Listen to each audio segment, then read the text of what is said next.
CEO of Frosties, hello. Principal of Early hello. Parents, teachers, students, ladies and gentlemen, good morning.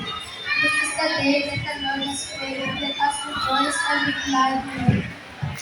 Today, I am beyond grateful to have the opportunity to stand before you to testify God's goodness and faithfulness as to me and my family.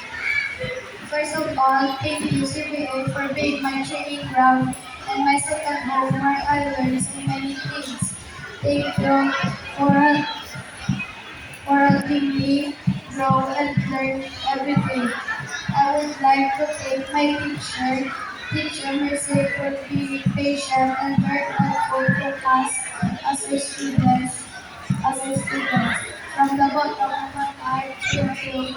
Thank you, Mom, for all your sacrifices in training us, in molding us, and helping us. God bless you more and mercy. Thank you.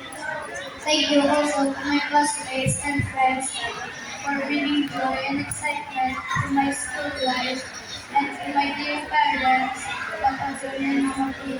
Thank you for everything you do for me, for your love, care, and support. I love you very much.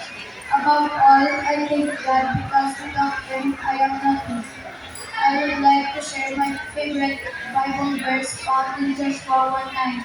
Be strong and courageous, do not be afraid or dismayed, for the Lord your God is with you wherever you go. To God be all the glory, and thank you very much, and again, a pleasant day to everyone.